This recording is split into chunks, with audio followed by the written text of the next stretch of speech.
makakasama natin ngayon. Pag-usapan natin ang mga nangyayaring mga preparasyon dyan at kung tayo nagpe-prepare pa lang. Diyan po sa Batangas Port, no, ang mga authorities ay nagko-conduct ng inspection po ahead of the expected surge of passengers for the observance.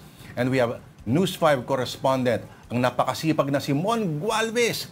Kahapon nasa Cebu lang ito. Oo. Tama ba? Ngayon, nandiyan sa reporting live. Mon, okay, umuulan ba dyan? Hi, Pauline. Oo.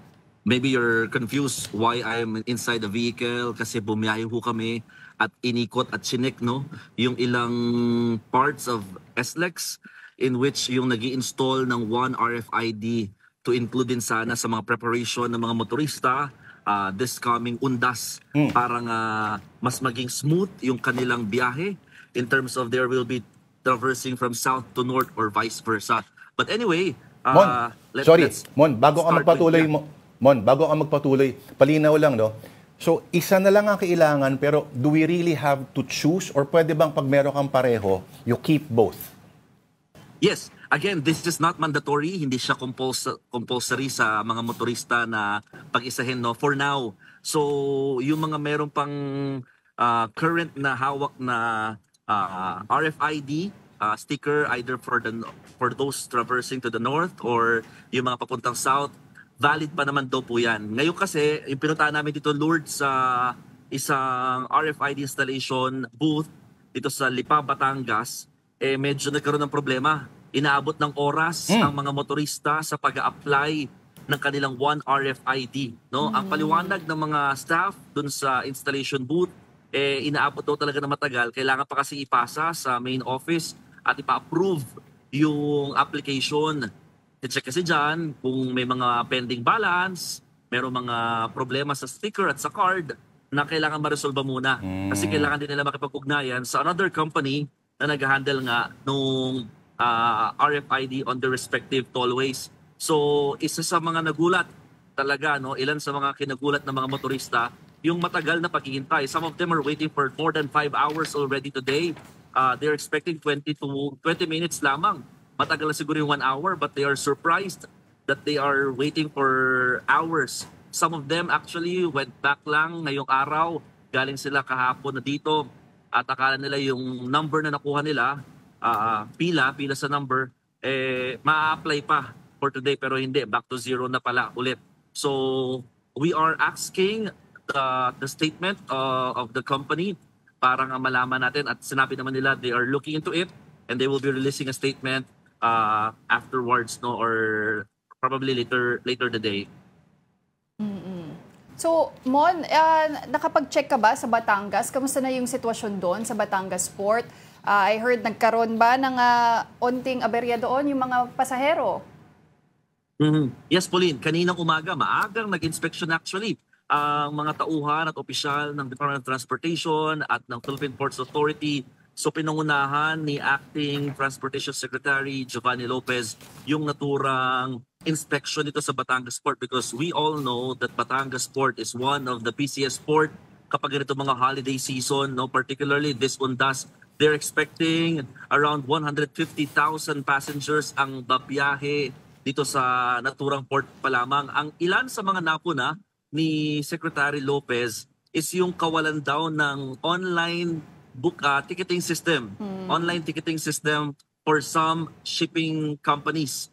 Ang sinasabi kasi niya, mas maginhawa sana kung may online ticketing system para malaman nila at malimitahan yung mga dami ng passengers na sasakay kada vessel at maiwasan yung problema in terms of overloading. Again, isa sa mga pinaka-concern ng Marina para ma-maintain nga yung safety ng mga pasaherong bumabiyahe at walang maging aperya sa dagat, no, habang naglalayag itong mga sea vessel na ito. So, isa yon at talaga inikot ni Secretary Lopez together with GMJ Santiago PPA ang buong terminal mula sa ticketing office, waiting area, and even in the ships. Pumanik sila, no, just to check kung talagang capable ang mga preparations na inihahanda nila.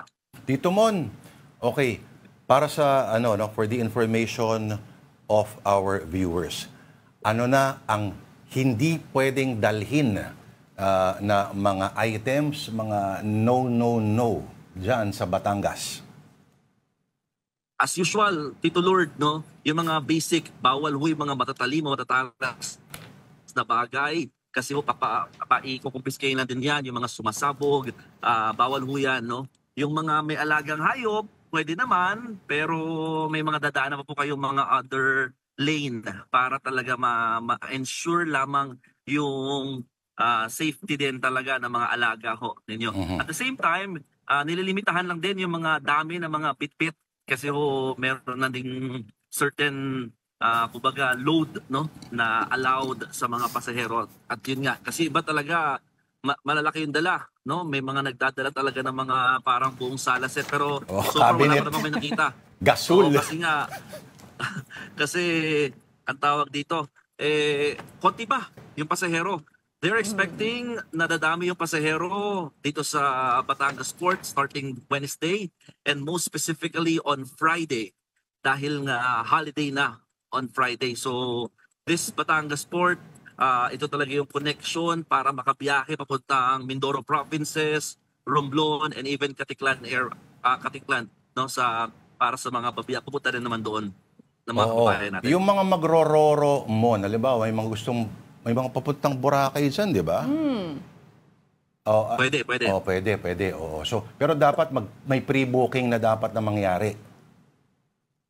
Yes, again, may mga ilang shipping companies kasi na merong online, pero ang napuna nga kanina kasi ni Secretary Lopez, hindi lahat, no? So ang gusto niya sana talaga lahat may online na para mas madali nga daw para sa mga passengers and even sa officials in monitoring the number of passengers. Isa rin sa mga na-highlight kanina is yung issue na baka magtaas ng pamasahe dahil nga mataas din ang demand. So in-ensure ni Secretary Lopez na hindi pwede mangyari iyon.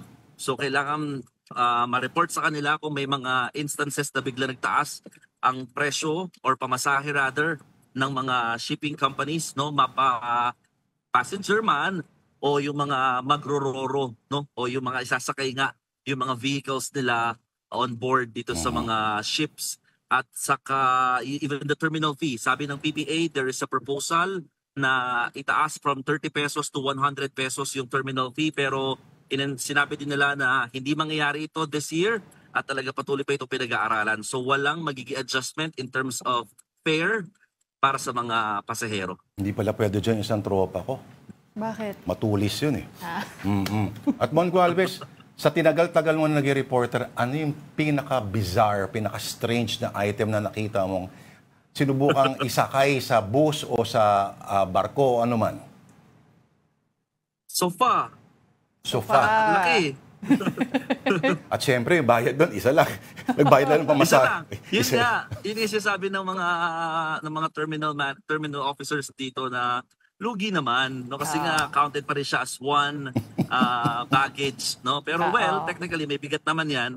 Ang problema kasi, yung mga malalaki na binabanggit natin ng mga items, malaki nga siya pero yung bigat niya hindi ganoon kabigat. So spacious siya. Oo, spacious siya. At mga di ba? Sa ilalim na may manok, ganyan, may biskwit, may nakapatong na biskwit, may buhay na manok pa. Tapos minsan may aso pa, ganyan, di ba? Yung manok pa, either pangsabong o nakatali yung mga paa. Anyway, cruel to the animals yun. Mon Gualvez, okay, alam ko mahaba pang araw ni Mon, idlip mo na sa biyahe. Thank you ang ating News 5 correspondent, Mon Gualvez.